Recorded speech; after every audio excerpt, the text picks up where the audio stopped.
Welcome to Champion Your Culture, the podcast, a weekly live show where we explore the power of culture and leadership in business. I'm Ryan McCarty. And I'm George Rogers, and we go live every week to learn from each other and hear from other experts about how to effectively champion our team members and ourselves. So join us live every Wednesday on our social networks or subscribe. You can listen to Apple, Spotify, and Google Podcasts. Now, let's champion your culture. Yo, what's up? Yo, good morning, everybody. Welcome to Champion Your Culture, the podcast sponsored by Culture of Good. I'm George Rogers, and we have the lovely Ryan McCarty joining us as always. How you doing, my friend? I'm like this. This week I was diagnosed for the first time in 3 years with COVID. So just if I sound a little stuffy, I don't just sound stuffy, I feel stuffy. I hear stuffy. It's just that's my word for the day, stuffy. Stuff. Just Yeah. We're gonna give you some good stuff. We're gonna give you some good stuffy stuff today. I feel like I'm one of those Build-A-Bears, man. They just stuff me full of sinuses, man. No, but I've been pretty good considering, and just it's just another reminder that what we deal with at home deals with us and our work and every other aspect of our life. So I'm coming in quarantined from my bedroom this morning. So if the Wi-Fi is a little iffy, you know what's going on. But I'm here, and I was excited to be on with you. How you been, man? I know you got we've been talking about the move the last 3 weeks. It's you're close now. Yeah, I'm close. I got so excited. I just started packing up everything, and I realized I'm going to be here this week. So I had to unpack, had to find the camera, find the microphone, get it all set back up. And thankfully, I still kept, the nails and everything for the picture frames to, stay up. So I was able to throw up the home corner for the podcast this morning. But yeah, it's been a busy. I was in Detroit.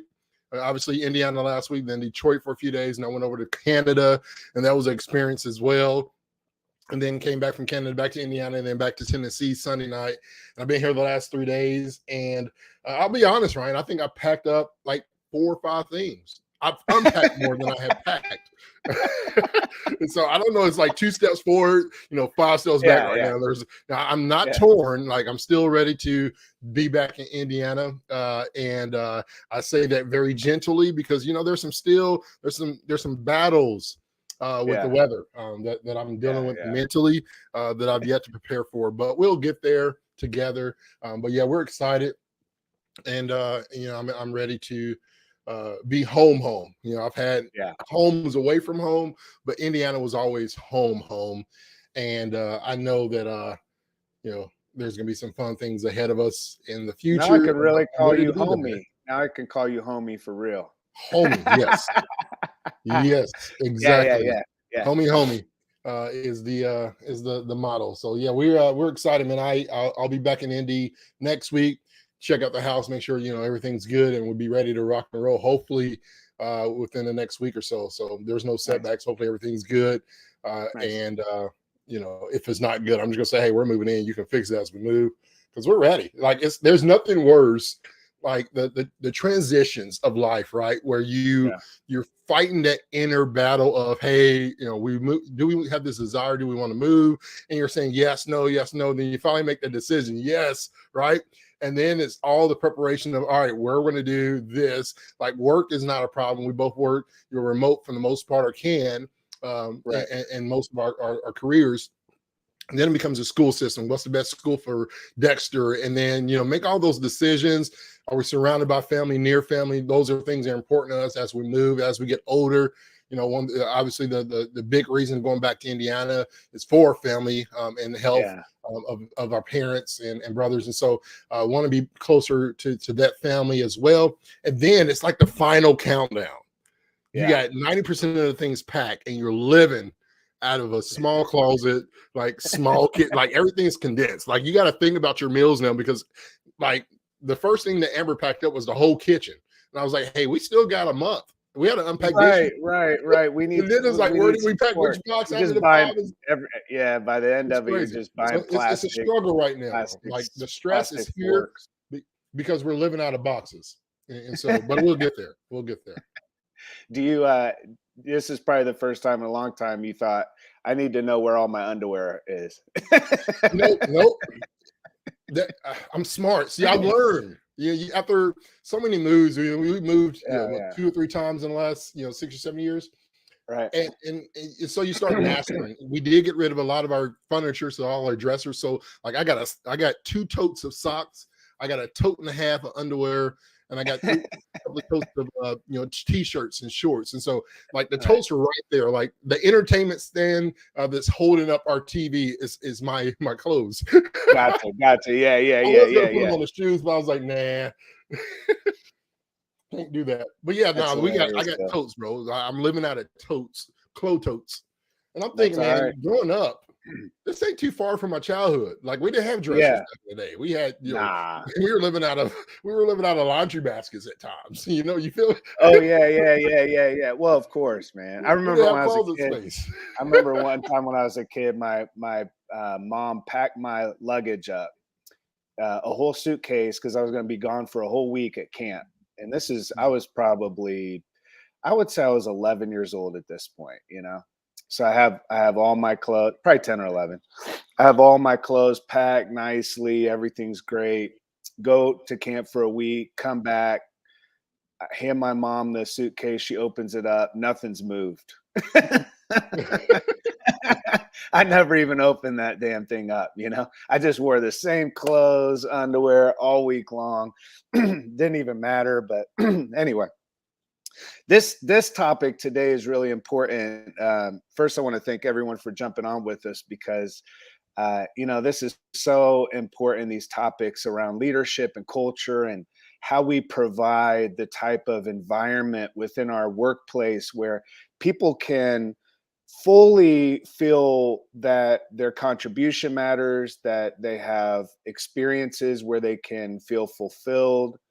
But let's be honest, work is work, right? I mean, George, we try to paint a picture of work being something other than work, and we want it to be encouraging and uplifting. And obviously we're asking people to come into our workplace for 8+ hours a day. A third of our life is spent or a third of our day, not life, but a third of our day in our working years is spent doing work, right? And those things matter. We know that we get something just out of work, because when people retire, have you had any friends that retire and then within like 3 weeks they got another job? Yeah, it's that stay busy, Uh-huh. mindset. But Gotta it's stay also active and do something. work. We want to contribute. We want to know Yeah. that what our hands are doing matters, right? So Yep. work itself is fulfilling. Work on its own can be fulfilling. Like you can find work that's fulfilling. And when you find fulfilling work, sometimes you can overlook maybe not a toxic manager, but someone that isn't the best at leading, right? Yeah. Because work in itself, but not everybody can gain that fulfillment from their work. And so we have to start looking at our life and our work, and rather than looking at a work-life balance in terms of how much time do I put in each one, we have to start saying, what does work-life harmony look like for me? And how do I find fulfillment at work? And then us as leaders in that process, how are we cultivating experiences and space for other people to find fulfillment? Because that when we talk about leadership in terms of why are people leaving, and this is part 2 of that, people leave work. You mentioned this last week, primarily because of bad management, bad leadership, right? And and that could be that leader is a bad leader. They could be a toxic leader, one that actually causes harm, right? Or they can just Yeah. not be great at leadership. They just have Right. they've never been upskilled.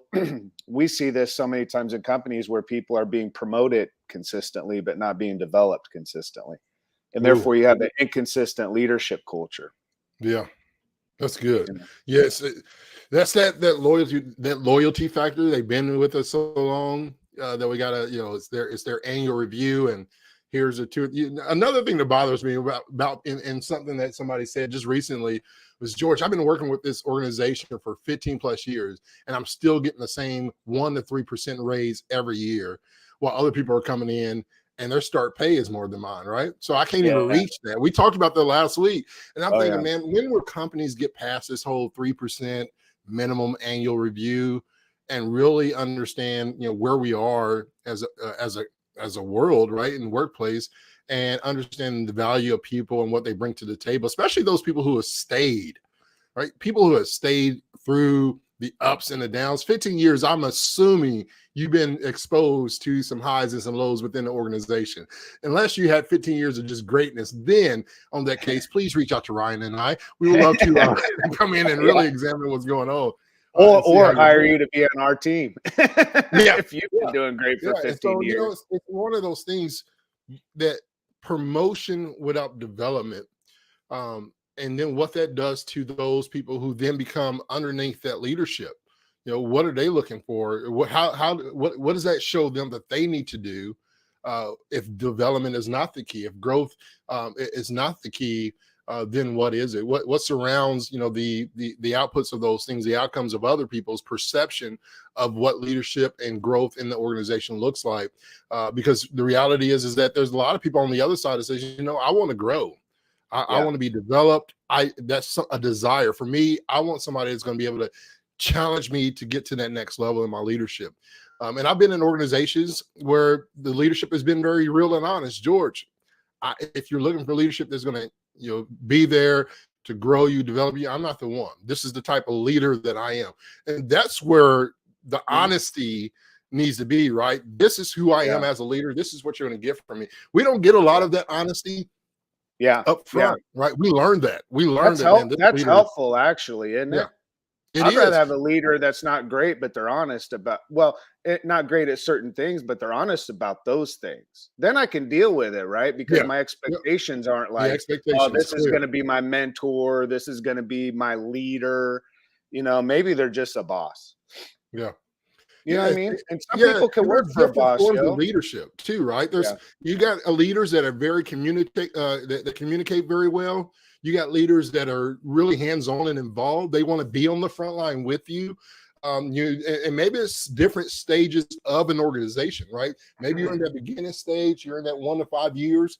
And as you grow, some of those things that's difficult for leaders who are usually hands-on is to really let go and let those people that you develop really take over. That's really hard because the love of it. One of the things that I love is the front line, seeing those men and women grow and develop and raise and elevating to the next level, not necessarily always through title, because what I've learned and something that you just kind of mentioned is that I don't want to promote for the sake of promoting. I want to grow, develop, and master where you're good at and value you and pay you to be in that position that you bring the best value. And then part of that leadership then is teaching and being very honest about the titles are great. And you and I feel similar about titles. Like, we can care less. Like, there's titles that you need at certain levels to get to the door of certain people, right? For whatever reason. But through it all, like, people who chase that title just for the sake of title and what it could mean on the resume, I understand those things. And I'm not saying that I'm not wanting to devalue those things, but what I don't want to do is have leadership in the fear of losing someone, promoting someone who's not developed, or promoting someone and putting them in a position that they're not great at, and then ultimately losing them, whether it's to burnout, whether it's to disappointment and performance. I want to be able to develop and be valued for where I am and what I'm good at for the team. Well, right? If George sitting in the corner because you're good at looking corners, I'm sitting in that corner. Yeah. Well, and I think something that's really interesting is that we have the opportunity to develop and make others understand their potential. Not make them, but give them opportunity to see their potential within the ideas of that. We think about, with that concept of development, that if if we're not developing leaders, then essentially what we're doing is really we're not promoting them. So the reason that we say titles don't matter isn't because titles don't matter. To your point, they actually do matter a lot. Yeah. We have to make them matter. And the way that we Yeah. make titles matter is we develop people so that when I say I'm your manager, it means something. Right now, the reason we say titles don't matter is because we're not developing, we're promoting. The moment we develop rather than promote, titles matter. We need titles to matter. I need you when you say I'm your manager, I need that to matter to me. Yeah. See what I'm saying? So that is the concept that just came to mind when you were saying titles don't matter, but they do. And I was like, yeah, they actually do, and they need to matter more. Like position should matter. Title should matter. This is a different concept. It just kind of popped into my head. I'm like, maybe we need to change the conversation to say titles do matter. And if you say you're a leader, let's stop saying that titles don't matter and let's start holding people accountable. Like you don't get to call yourself a leader until you position yourself in a leadership position. Like that's position, that's title. Title is connected to traits, right? We talk a lot about this to leaders within companies. When you define what a healthy culture is, what does that look like for you? When you define what relational leadership looks like to you, what does that look like to you? And we're hearing that more and more, that what companies are looking for is relational leadership. And the only way to get to relational leadership is to have leaders that care about themselves, care about their teams and the organization, but they really do care. They're not these leaders that are walking around like, I one of my first mentors I had, he was a pastor, interestingly. He pastor, I'm not gonna give his name out, but the first things I remember him saying to me was, leadership is great. Leadership would be great. Listen to this. He told me this. I was 16 years old. Actually, yeah, I was 19. I had just gotten hired into this organization. He said, leadership would be great if it wasn't for the people. And I was like, damn, that's not a great way of looking at leadership, because leadership doesn't exist if it's not for the people. See what I'm saying? So it's a shift in mindset that allows us to say, what are the traits of a leader that we're looking for within our organization, that we would say this is the ideal leader, and these are the traits that we see, not the personality, not this is a charismatic person, but what are we looking for in a leader? We're wanting someone that takes initiative. Are we wanting someone that is flexible? Are we wanting somebody that is a little more hands-on, right? Maybe not micromanaging, but maybe we do have an organization where it does need a little more management. That's all right. Listen, another thing that I think we need to get on the table as we talk about this, because I don't know anyone else that's talking about culture and leadership every single week like we do. So we get into this really deep. But another thing that we need to consider throughout this process is that not every industry requires the same style of leadership, and not every team flourishes in the same format, right? Or the same structure. So we have to structure our environment for the team that we're working with. Like I can't coach, if you've ever coached a kid's, your kid's soccer team or football team or basketball or whatever, every year the team's different and you have to learn how to lead them differently, right? Right. Like you can't lead each team the same way. So you as a leader have to conform to and be transformed to your team, and recognize that this team, I need to know my team really well, how each individual succeeds, but also how they succeed peer to peer, so I can cultivate the type of environment where they flourish, rather than just reading a book and saying, well, every leader needs to be this way. And we know that leaders need to be vulnerable and caring and, those type of things. But when we think about how to lead our team and why people are leaving because we're not leading. Mm. Yep. You know what I'm saying? It's Yep. about, That's you know, leadership, right? Like thinking about who are we leading and how do we lead them well. Yeah, it's that emergency. I saw there's a brand that does leadership, and it was lead, and then ER was real big, like the emergency room type. And Mm, I'm thinking, man, that's the importance. Like, if you don't have leaders, how does your organization truly function? How do people know that you care? How do they then find a sense of purpose? We talk about those traits of leadership and why people stay. And one of the most important ones that really stuck with me, and it's something that we in Culture Good, especially, like we embody those things, right? It's that meaningful, having that meaningful and purposeful work.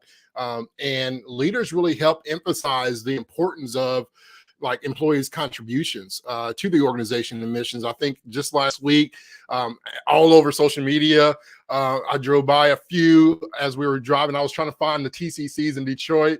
I didn't find any in Toronto, Canada, where we were, at least in that window. But all over, the Big Good event happened this past week with TCC, with the backpack giveaways, and just seeing like those contributions of the team, the employees, and their passion, their excitement for that. Leadership really embodies those things that help encourage that regular daily communication about the impact of their work, especially for TCC, a larger organization with big goals, and really having the opportunities for those things. Another thing on the other side is like number two, the opportunities for growth and development. We've been really heavy on the importance of leadership development yeah.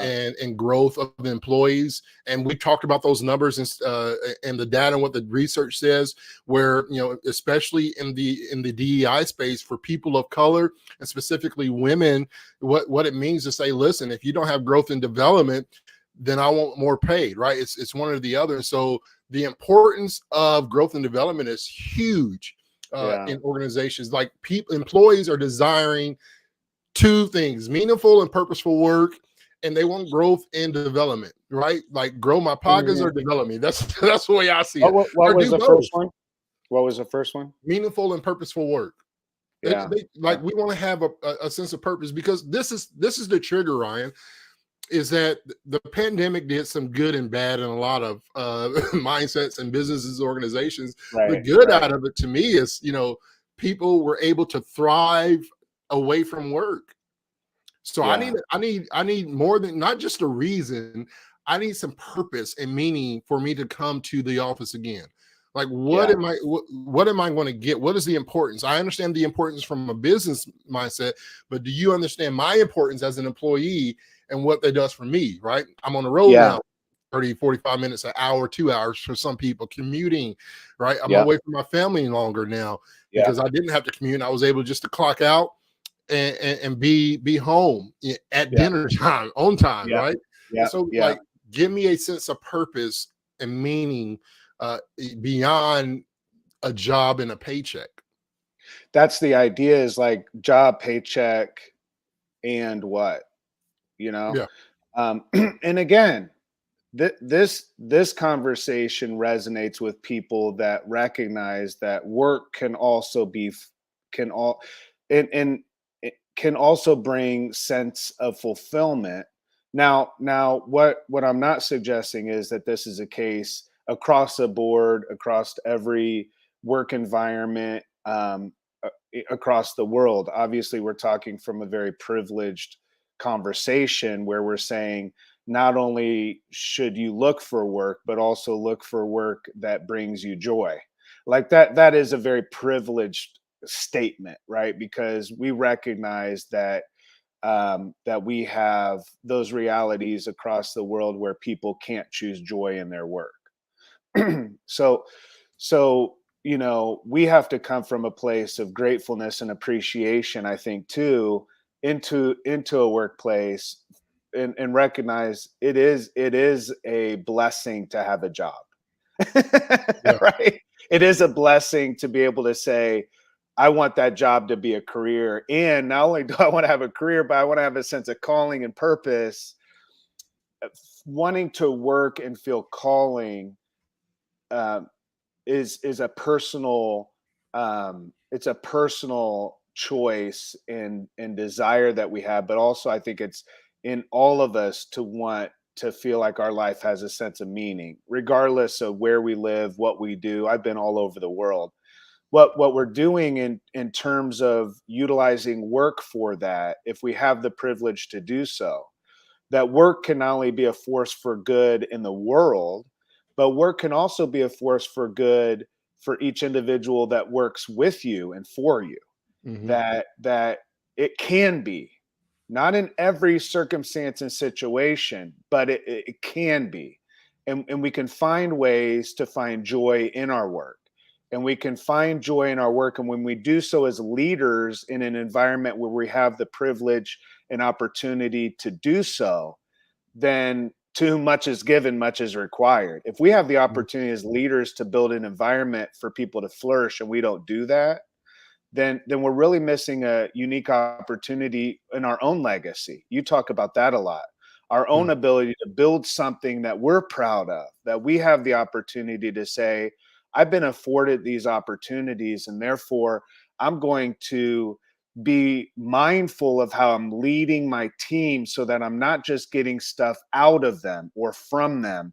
I'm adding something to them and for them, right? So I'm seeing their potential, and I'm seeing the potential of the team together, and we're working collectively in order to not accomplish something for the business only, but accomplish something as a unit, as a community, as a team.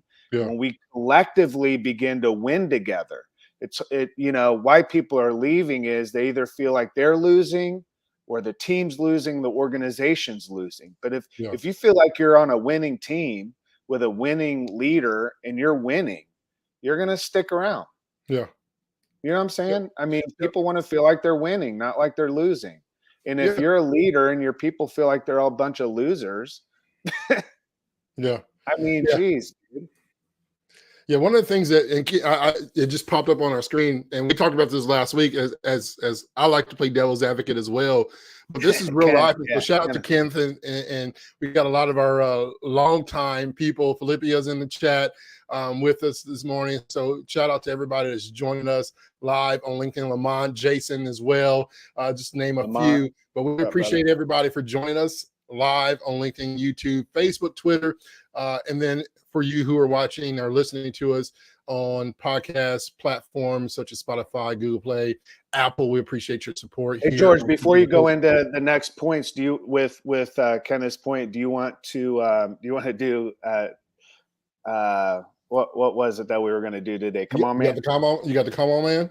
I got to come on, man. All right, you ready for it? Yeah, let's do it. We'll come back to that. All right, I'm not ready for it. Well, let me wrap this up. Okay, I'm ready. Here we go.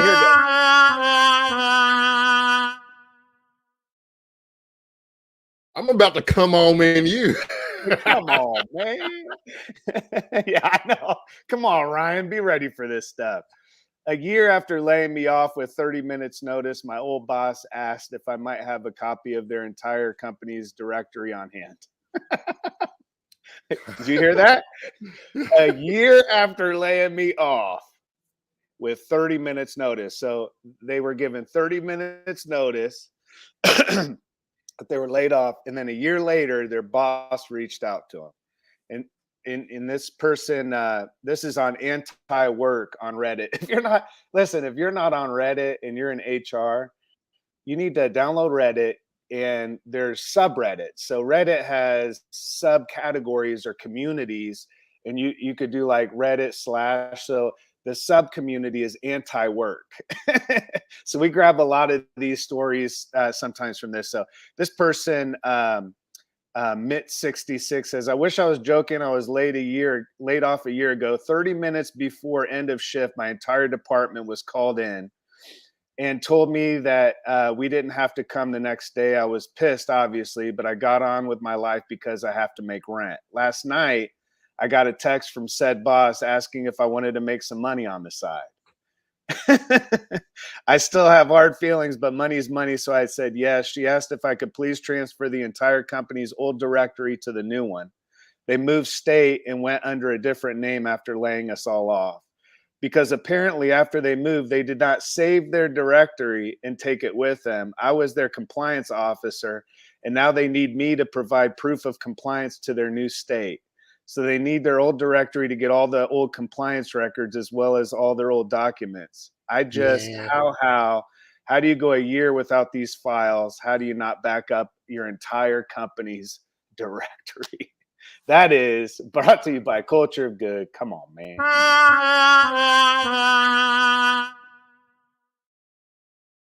You know, that really exemplifies the I'm baffled because I'm thinking, how would I respond to that? Now, naturally, because of my heart, the type of person I am, I probably would lean Charge to, them like $100,000. That's how my heart is. and there's another part of me that says the way that you Mhm. had me exit and the This is lack it. thereof of follow-up in relationship, why would I want to support you?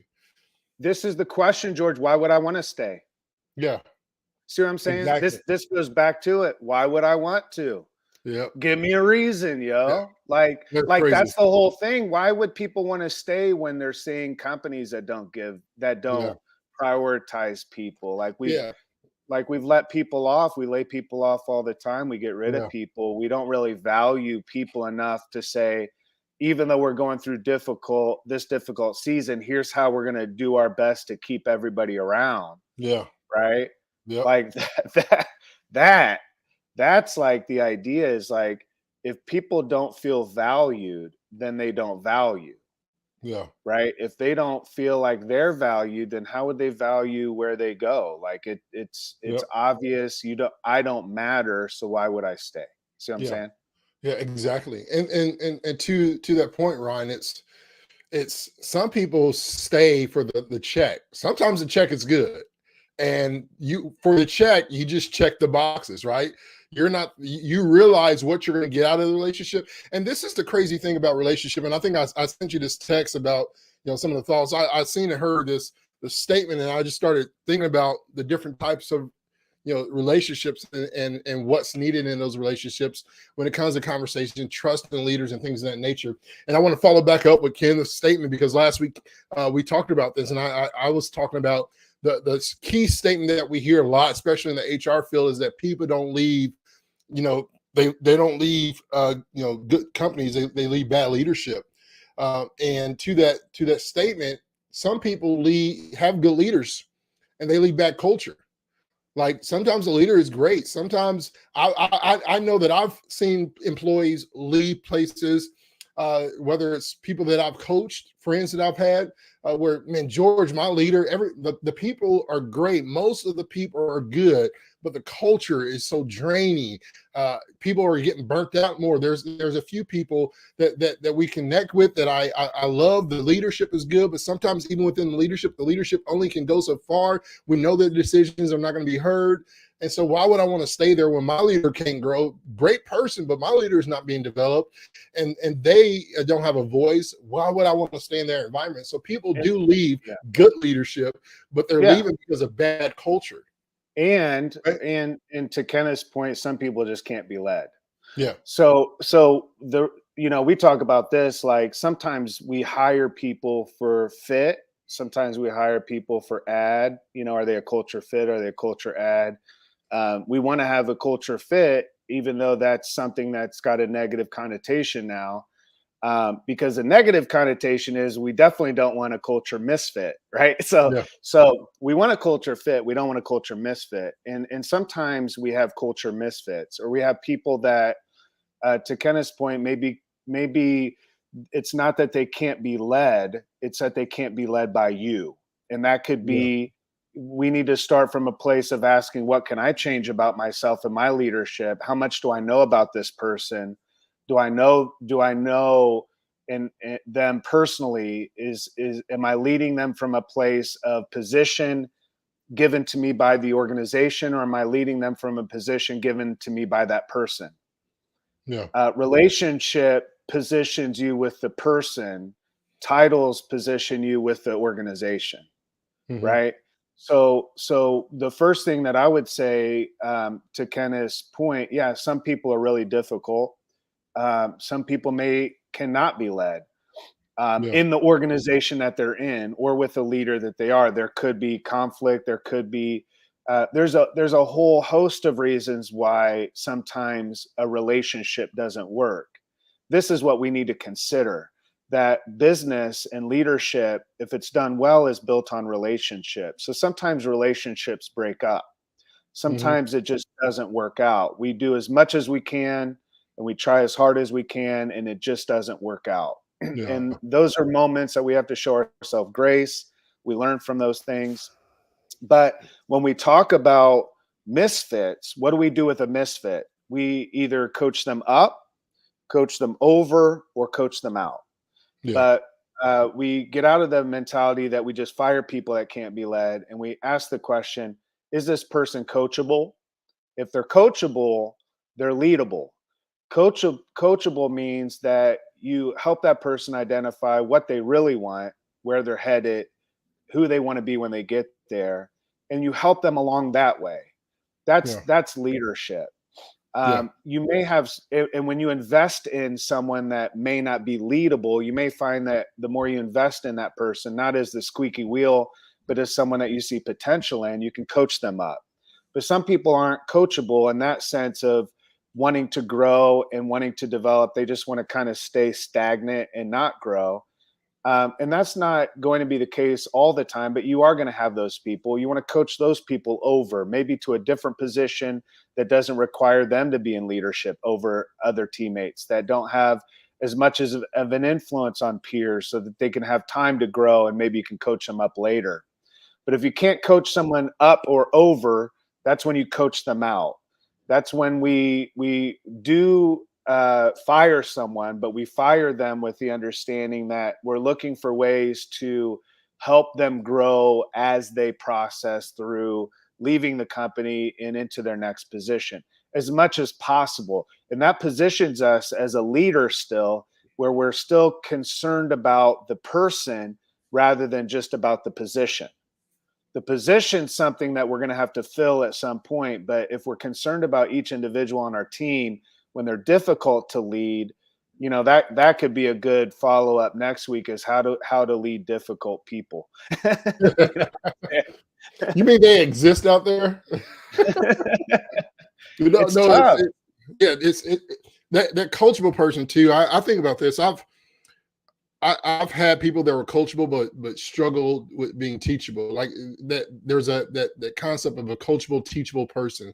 Like, are you really teachable? Are you motivated by what's been said to you and getting work done? Are you inspired to make the change on the inside of you? Right, that balance of, not only am I coachable by Ryan, but man, I'm teaching. Like, Ryan is really teaching me some stuff that's really, going to that next step, that I can actually apply what he's saying to me.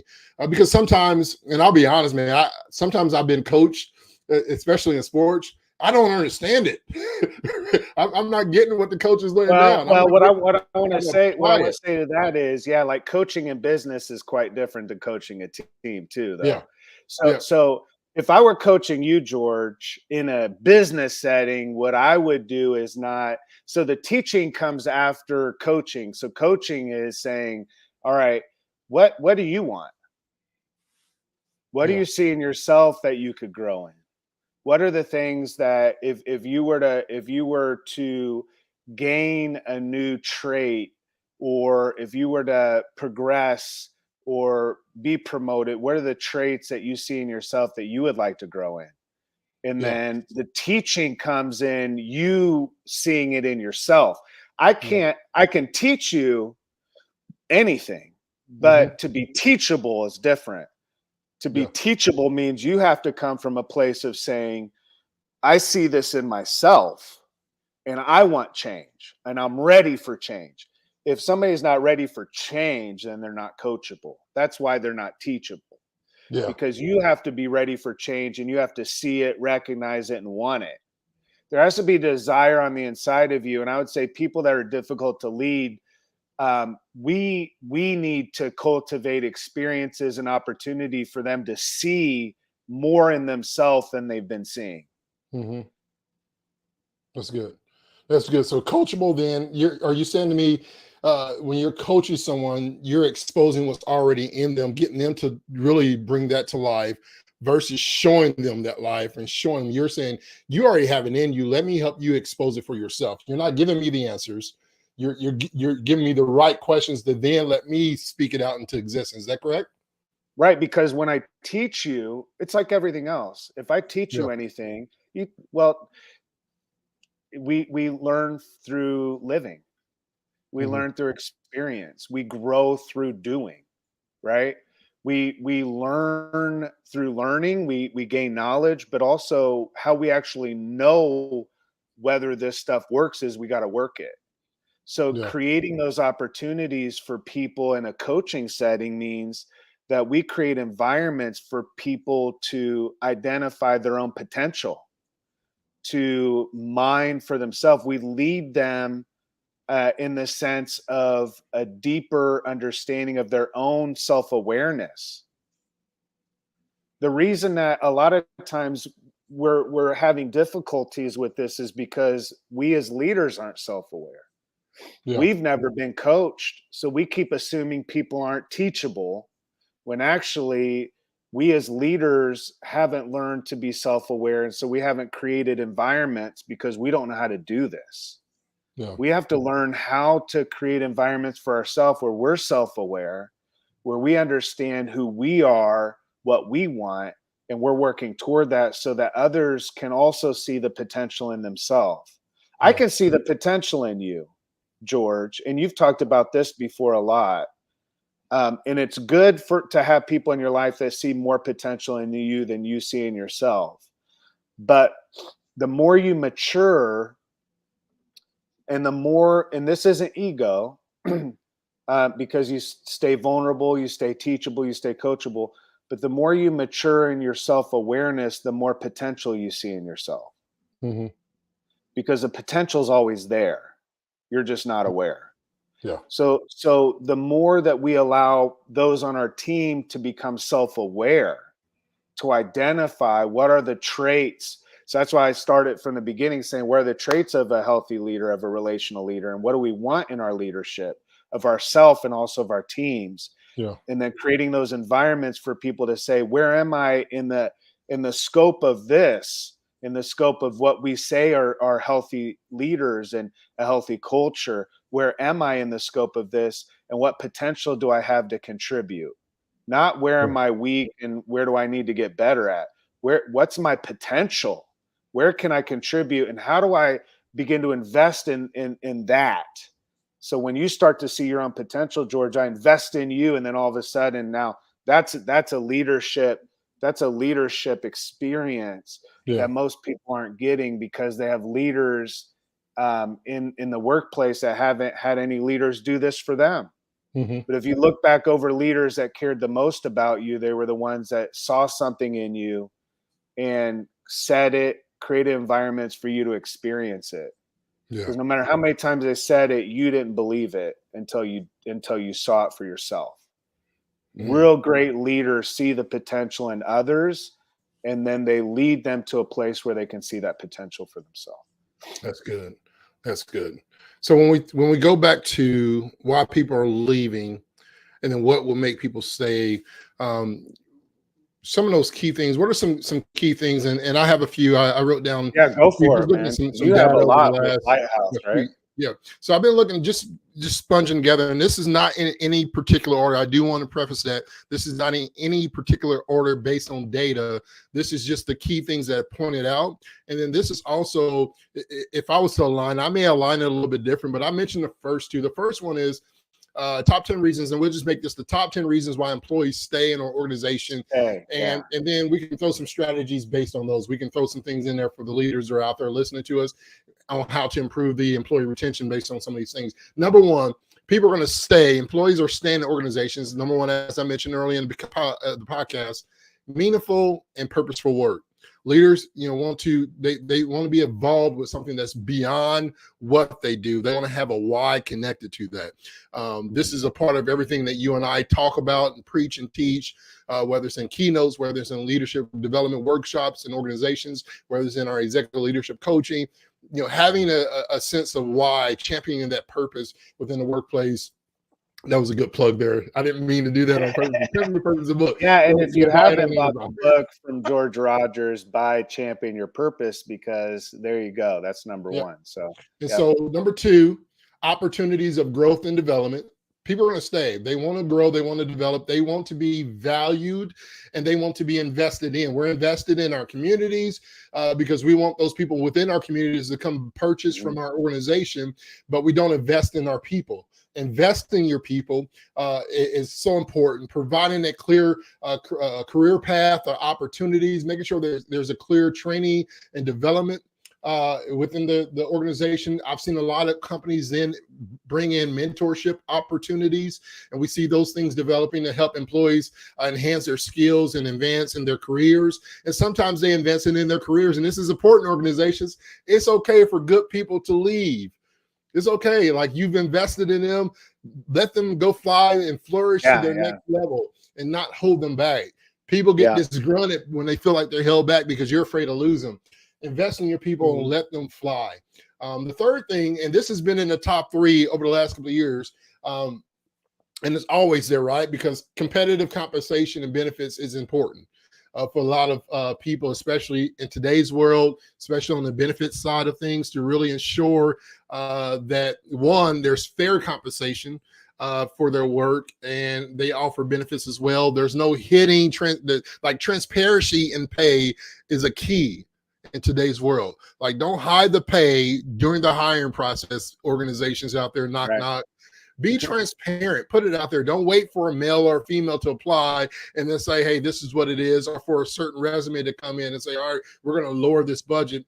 Invest in your people. Value the potential of that position and put the right person in that position. Be transparent.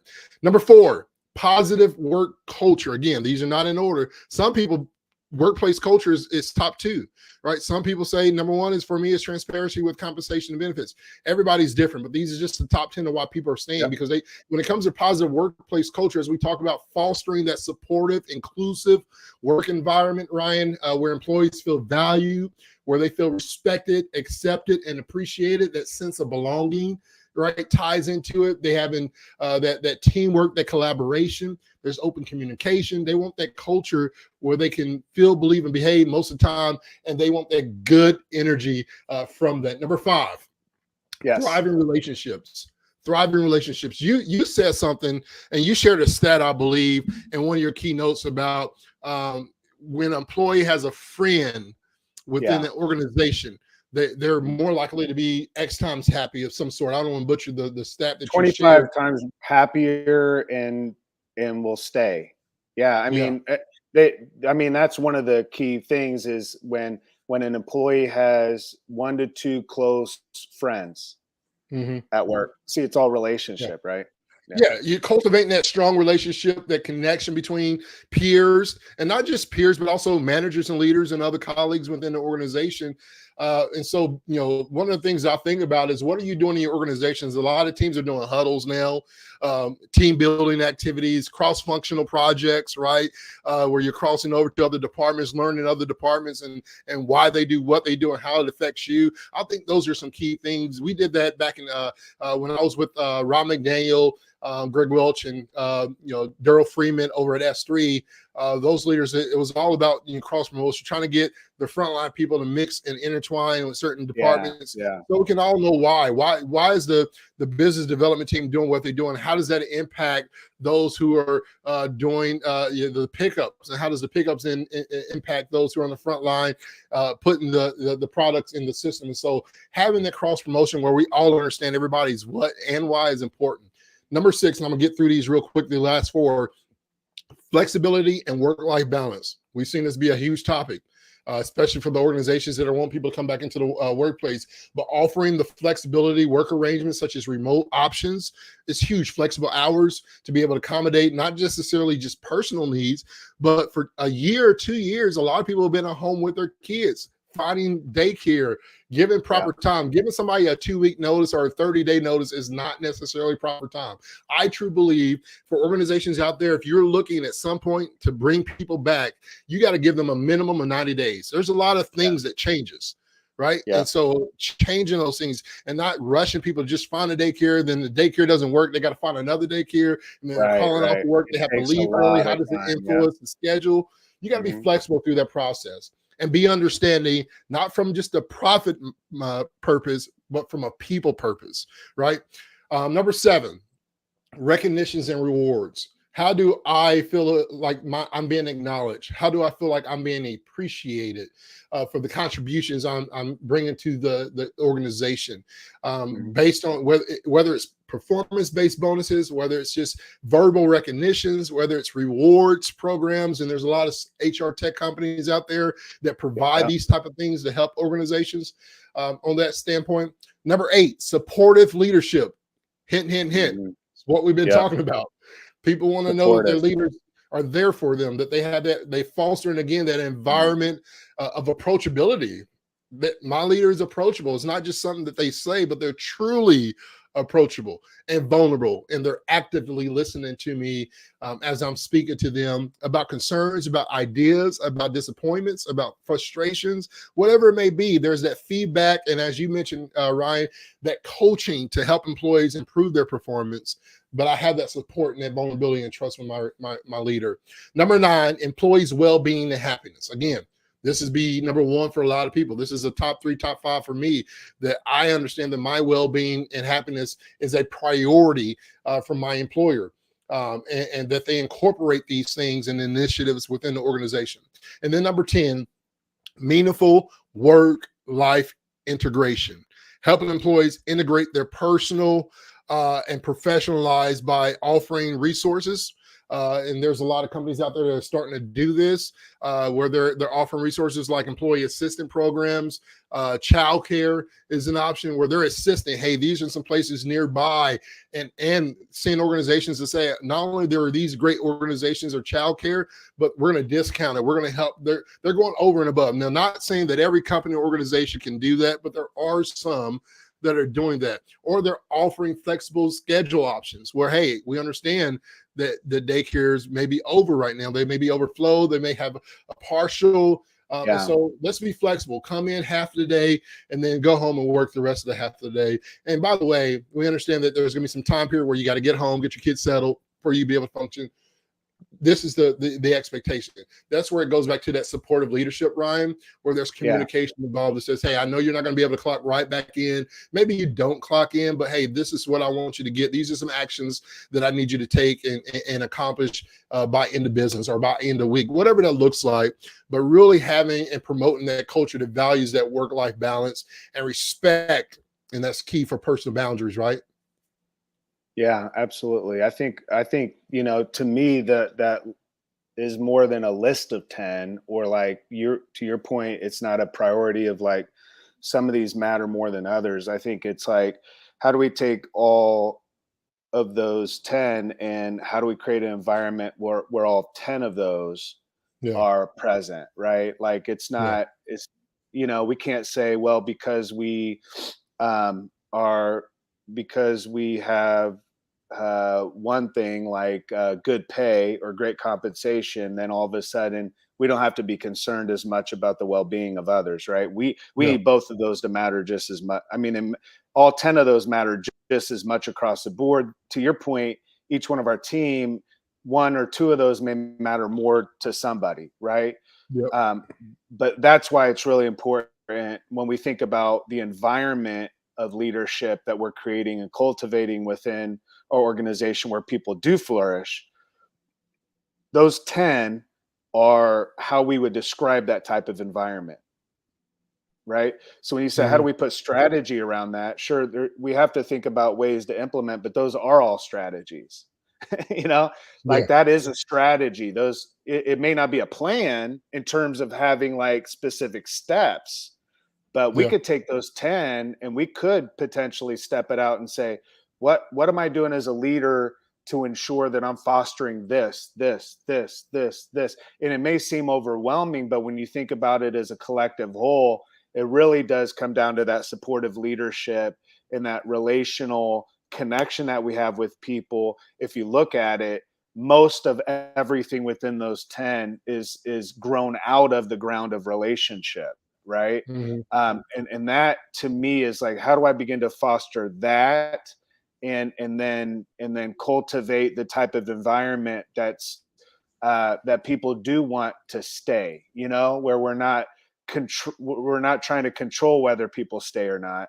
We're just saying we want to build the best environment possible for you to flourish. And when people feel that, when they sense it, when they know that we're interested in investing and we're being meaningful, I think that's the way that we know that we're leading and that we have leaders that lead with their heart and they care about us. Interesting, right? The more someone's meaningful, when we lead in meaningful ways, the more we're leading with our heart. And so, we're purposefully looking at how to be the best type of leader so that we can bring out the best in others. So I think that entire list is really more of a strategy as a collective and saying, all right, let's look at all of this as a leadership team and how are we fostering that throughout the entire organization. That's a great list to have, man.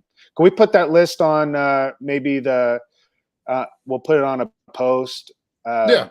We'll post it out. If you can send it to me, I'll put together like a infographic and we'll get that kicked out here. Yep. I have COVID. I have nothing but time on my hands and laying in bed. So we can get something designed out and throw that out. That'd be really great. And we can send it out through Lighthouse. So cool. Yep. Awesome, man. It's been a great conversation. I can't wait to join you next week. Hopefully, if you're out of quarantine. If not, I'll be on the other side of the wall. Maybe I can put my head in the window there and just kind of we'll be there. Not be there. But COVID looks good on you, man. I remember when I had it, I didn't look as good as you did. I lost 20-some pounds. I've had it 3 times. So, I'm hoping that I'm over my COVID phase. Although mentally, when you told me you had COVID, I naturally started experiencing all the symptoms. Oh, yeah. You're COVID anxiety was like, oh, if Ryan has it, I have it. You're a COVID OG, man. You're an OG. I'm an OG, man. I can tell you all about it. I can tell you all about it. Well, gratefully, I've been feeling all right, and I'll be past all of this next week, and we will get in a conversation on how to lead difficult people. I had a book that was when I was younger. It was How to Lead People You Can't Stand. Yeah. That's a good one. That is a good one. I think that's what the name of the book was. I'll have to look it up, but that was a good one. So maybe we'll get into that next week. Thank you all for joining with us this week. I really appreciate your time, and hopefully you got a lot out of this convo, George. I know I did. I got a lot out of it, and I'm excited to have you up here in Indiana so we can be together, the crew, champion your culture, the podcast, and Culture Good and Lighthouse, and champion your purpose and all the things that we're doing to make the world and the workplace just a little bit better. Thank you guys for joining with us this week. Hopefully we'll see you back next week. George, you got anything else to say? No, I'm going to save it for later. But cool. As always, we appreciate everybody. If you want to know more information, you can always check us out on cultureofgood.com, whether that's for keynote speaking, if you're looking for leadership development workshops on site, or you can come to Indianapolis, Indiana, and join us live in person. We are there for you, but you can learn more about cultureofgood.com, and Ryan and I there. Check us out. Until next time, we appreciate you. See you back next week on Champion Your Culture. Hi, friends. Thanks for joining us on Champion Your Culture podcast today. We're so excited that you're here and want to invite you to connect with us. You can watch the show weekly on Facebook, Twitter, Instagram, YouTube, or LinkedIn, and listen anywhere you get podcasts. Subscribe today to get new relevant content each week on how to champion yourself and your team. Thanks again for listening to Champion Your Culture.